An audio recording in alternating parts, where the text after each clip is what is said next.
Welcome to Narrator's Cut. Today we're going to show you a drama, fantasy, horror, mystery, thriller series called Lock and Key, Season 1. An ancestral mansion full of mystical keys tied to their father's demise. The three Locke siblings and their mother relocate into Key House when their father is mysteriously slain. A strange demon rises and will stop at nothing to take the Locke children's keys. Lock and Key is a coming-of-age mystery about love, grief, and the unbreakable links of family. Watch out for spoilers and keep an eye on. After receiving a phone call, a man puts a key in his chest, igniting himself and his home. After the murder of Randall Locke, the family relocates to Madison, Massachusetts. They relocate into Randall's ancestral home, Key House, with Duncan's help. The youngest Locke's son, Bode, discovers the well house and hears a woman pretending to be his echo. Bode explores Key House, hearing weird voices that take him to magical keys buried throughout the house. He discovers the Anywhere key, which opens any door to take him anywhere, and the Mirror key, which opens a doorway to a world within any mirror. A mirror dimension traps Nina, the Locke children's mother. If Bode offers Echo the Anywhere key, she can save his mother. He does, but she escapes with the key. Tyler and Kinsey arrive just in time to help Nina. Echo encounters Sam Lesser, who murdered Rendell. The Locke kid discovered their mother has no memory of being in the mirror realm. At school, Tyler likes Jackie, while Kinsey strives to fit in until she encounters Scott and the Savini squad, who are making a low-budget horror film. Bode worries about Echo and interacts with Rufus, the Key House groundskeeper. To avoid disappointing Echo, Bode sets up a trap with Rufus' help. But when Echo returns from using the Anywhere key to tour the world, she sees right through it. Bode discovers another key and tries to put it on himself, just as Tyler and Kinsey return home. They find out Bode has used the head key, giving them access to his thoughts. With Bode, Tyler, and Kinsey enter Rendell's mind, Echo goes to the burnt-out house, where the guy committed himself with a key and found it intact. Tyler finds a school bully beating Kinsey after a hockey game and knocks him up out of repressed guilt, resulting in problems with Joe Ridgway. The next day, Tyler lets Kinsey take the head key to access her mind, shaped like a shopping mall. Before they can flee, they are pursued by Kinsey's terror. To his great-great-grandfather Chamberlain Locke, who remembered Rendell and Duncan visiting him often when they were younger, Bode finds the ghost key. When Nina discusses Bode investigating the well house to Ellie, Rendell's old acquaintance Ellie becomes apprehensive. Kinsey cancels a date with Scott to use the head key on herself, hiding the mental image of her fear. The next day, Kinsey informs Tyler she used the head key to remove the manifestation of her dread from her thoughts. Aside from Ellie, Nina finds the most of Rendell's friends have died, including Mark Cho, who was recently killed in a home fire. Nina and Ellie assist Nina in taking down a wall in the basement to get to an antique cabinet. Kinsey brings Scott back to her place and shows him her thoughts, where they kiss.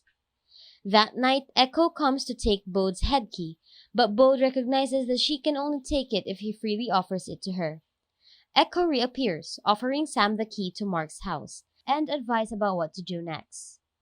The music box key, which Tyler and Kinsey discover, allows the user to influence a person's activities when entered into a music box. Kinsey and Gabe use the music box key on Eden after she insults Scott at school, which Tyler sees when posted on social media. Tyler tells Kinsey not to abuse the key powers. Tyler and Kinsey find the plant key in the graveyard that night. They use it on a neighboring tree, uprooting several jars. In one of the jars, a young Rendell beats his friend Lucas Caravaggio to death. Meanwhile, Nina suspects Ellie of having a scar similar to Rendell's, but Ellie won't say anything. Nina later gets a message from Joe claiming he saw something weird and needs to share it with her. She finds him dead from suffocation when she reaches his house and calls the cops. Nina is unaware that Ellie is outside Joe's house. Nina fails to persuade the cops that Ridgway didn't kill himself. Kinsey confronts Duncan about his memories, but he has none. except a vague memory of some caves near the coast. Convinced the Savini crew to film in those caves, Kinsey goes deeper. She discovers an omega-shaped door. As the tide rises, Kinsey is dragged away from the cave door by her friends. Scott is enraged, but Gabe admires her bravery and begins to court her. Echo attends a party where Tyler is intoxicated and outrages Jackie. Echo identifies herself as Dodge, and she starts flirting with Tyler. Sam escapes from prison using the matchstick key Echo gave him. Randall consoles Sam in flashback. While alone, Sam notices a picture of Key House with Dodge teasing him to read Randall's reports about Sam's mental health. It implies he killed Randall because he felt misled by Locks. In the present, Sam kidnaps the Locks and demands the head key. Kinsey says it's outside, where she put her dread monster. Tyler helps Nina escape while Sam is away, and when Sam returns, Tyler uses the head key on him. Sam's inner self regrets.